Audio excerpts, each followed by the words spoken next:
Hai semuanya, jumpa lagi dengan aku Sisi Yoslitia. Kali ini kita berada di segmen belajar tutorial kisi-kisi SKB tentang Puskesmas untuk PNS dan PPPK.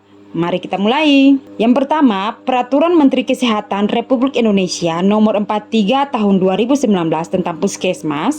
Ini itu menggantikan Peraturan Menteri Kesehatan yang lama Nomor 75 Tahun 2014 tentang Puskesmas. Jadi kalian jangan bingung ya. Kalau yang sekarang dipakai itu adalah PMK Nomor 43 Tahun 2019 tentang Puskesmas.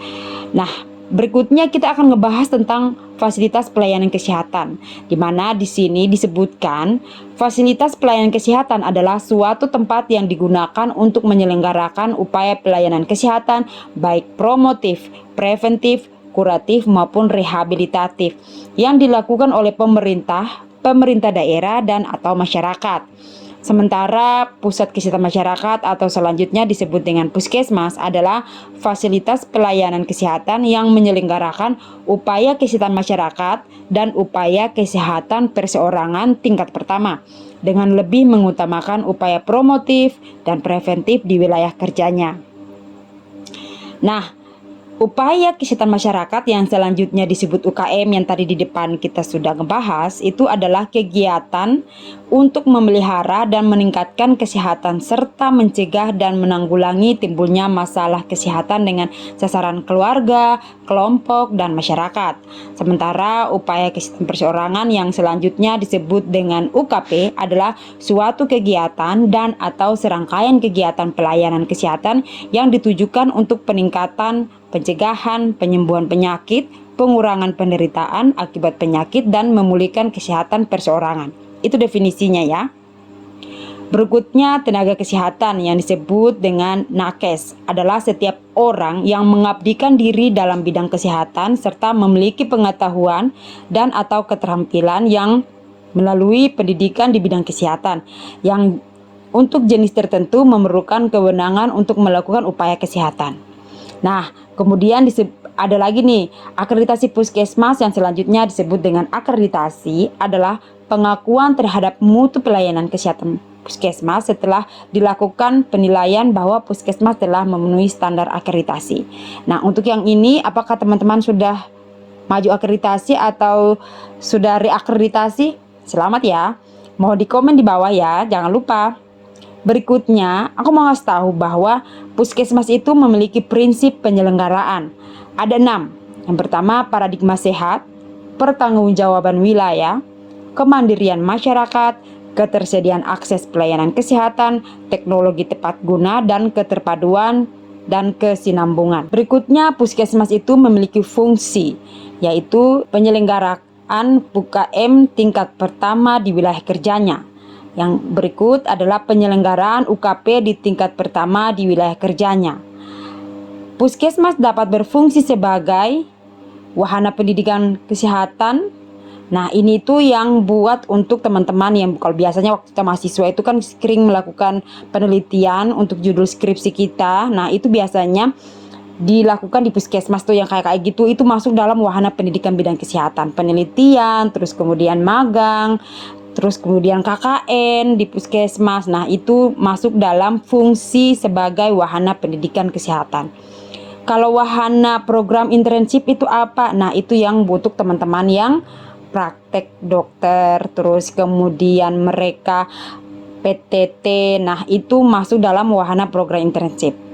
Dan juga sebagai jejaring rumah sakit pendidikan. Contohnya adalah rumah sakit ini biasanya mereka menjadikan puskesmas sebagai rekan ya, sebagai jejaring mereka untuk melakukan penelitian. Terus kemudian mereka biasanya untuk teman-teman yang koas, nah itu biasanya mereka taruh di puskesmas yang berhubungan dengan rumah sakit pendidikan. Nah, ini tuh salah satu fungsi dari puskesmas. Jadi ada 3 ya teman-teman, jangan lupa. Berikutnya adalah persyaratan mendirikan puskesmas, di mana puskesmas itu harus didirikan pada setiap kecamatan. Ya, di kabupaten kota kalau ada kecamatan pasti harusnya ada, itu akan ada puskesmas di setiap kecamatan. Namun dalam satu waktu tertentu itu satu kecamatan bisa memiliki 2 puskesmas. Itu apabila dalam satu kecamatan itu wilayah desanya itu banyak. Terus kemudian ini adalah syaratnya ya. Syarat untuk bisa bangun 2 puskesmas dalam satu kecamatan.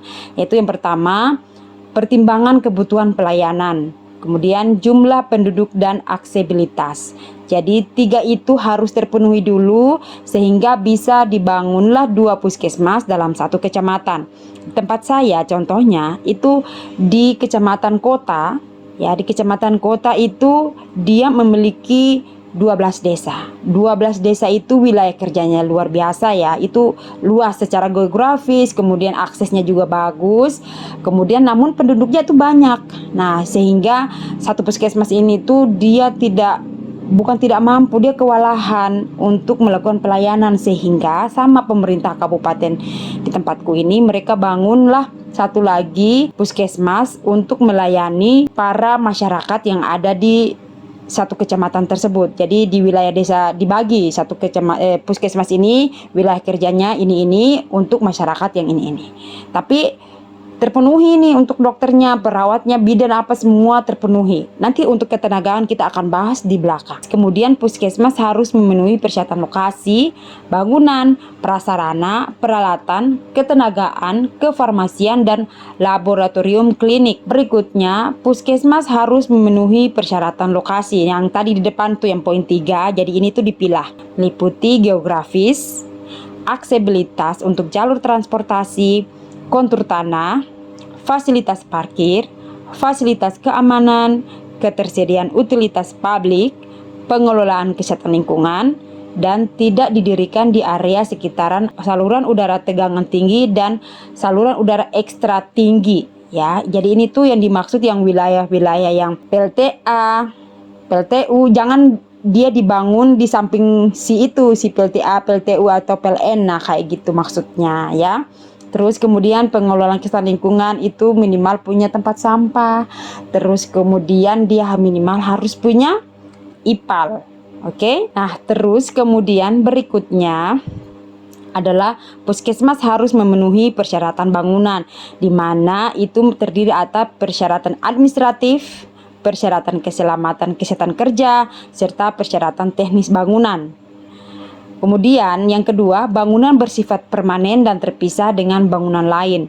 Maksudnya adalah bangunan puskesmas itu, ya dalam satu puskesmas itu, dia kalau mau dibangun dalam satu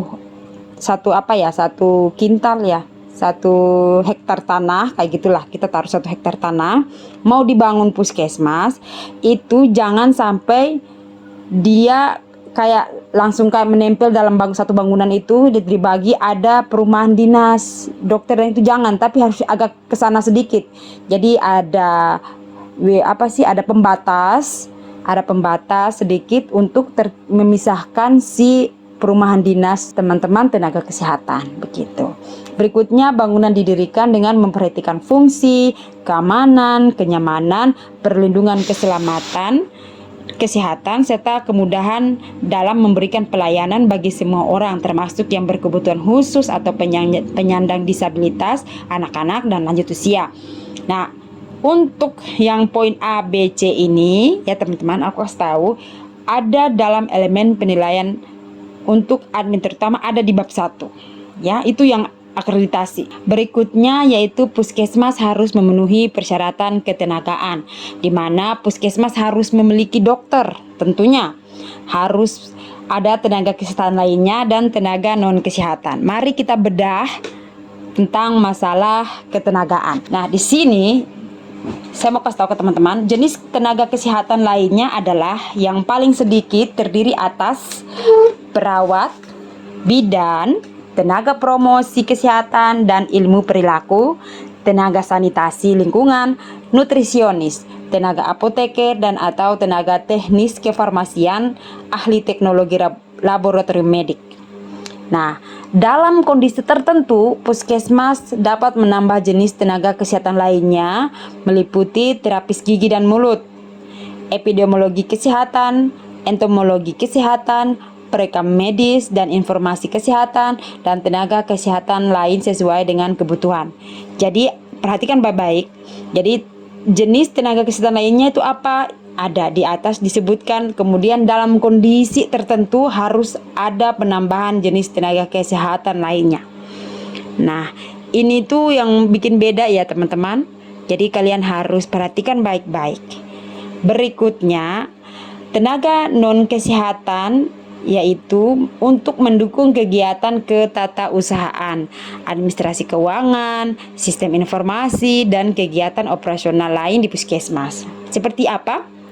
Itu yang kayak mereka yang sarjana ekonomi, nah itu untuk yang ditaruh sebagai bendahara atau pembantu bendahara, terus kemudian sarjana komputer, nah itu untuk membantu administrasi sistem informasi, dan juga ada untuk mendukung kegiatan ketatausahaan. Nah itu biasa paling banyak ada di puskesmas tertentu. Waktu dulu saya KKN, saya dapat di puskesmas yang di dalamnya itu tenaga non kesehatannya itu banyak mereka itu. Jadi ada beberapa wilayah di Indonesia yang tata usahanya itu justru adalah teman-teman perawat, terus kemudian administrasi keuangan justru adalah teman-teman bidan yang kayak gitu kan. Nah, sistem informasi teman-teman SKM. Nah, terus kemudian kegiatan operasional lain di puskesmas justru orang-orang tenaga kesehatan, Pak. Padahal tenaga non kesehatan itu pun bisa diberdaya gunakan di puskesmas. Berikutnya, puskesmas dapat dikategorikan berdasarkan yang pertama karakteristik wilayah kerja, yang kedua kemampuan pelayanan. Kemudian dibagi lagi berdasarkan karakteristik wilayah kerja, puskesmas itu dikategorikan menjadi 4. Puskesmas kawasan perkotaan, puskesmas kawasan pedesaan, puskesmas kawasan terpencil, dan puskesmas kawasan sangat terpencil. Itu yang berdasarkan karakteristik wilayah kerja. Kemudian dibagi lagi yang ke bawah, teman-teman perhatikan yang di atas dulu, kemampuan pelayanan. Itu dia dibagi 2, puskesmas rawat inap dan puskesmas non rawat inap. Jangan sampai terbalik dan jangan kecele ya. Berikutnya, jaringan pelayanan puskesmas itu terdiri atas pustu atau puskesmas pembantu, puskesmas keliling, dan praktek bidan. Itu namanya jaringan puskesmas. Kalau jejaring puskesmas itu terdiri atas upaya kesehatan pemberdayaan masyarakat. Terus kemudian usaha kesehatan sekolah. Kalau upaya kesehatan pemberdayaan masyarakat itu yang posyandu, posbindu, itu.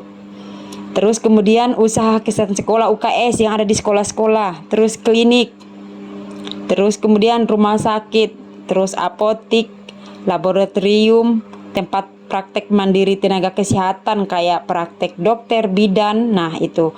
Terus kemudian dan juga fasilitas pelayanan kesehatan lainnya. Ya, jangan sampai terbalik ya. Ingat ya, jaringan pelayanan puskesmas itu adalah jejaring puskesmas adalah, nah itu sudah saya bagikan dan warnai biar kalian bisa jelaskan. Berikutnya adalah tentang pendanaan di puskesmas, bersumber dari pertama anggaran pendapatan dan belanja daerah atau APBD. Itu maksud yang biasa apa? Ya, itu yang kayak rutin puskesmas ya teman-teman. Itu salah satunya. Masih banyak lagi, yang saya sebutkan cuma satu. Terus kemudian anggaran pendapatan dan belanja negara atau APBN. Salah satunya apa? BOK ya. Masih ada lagi tapi saya sebutkan satu aja ya. Terus kemudian apalagi sumber lain yang sah dan tidak mengikat. Contohnya itu adalah jasa pelayanan dari BPJS. Oke. Nah, itu dia yang bisa aku share kali ini. Semoga bermanfaat. Sampai jumpa. Dadah.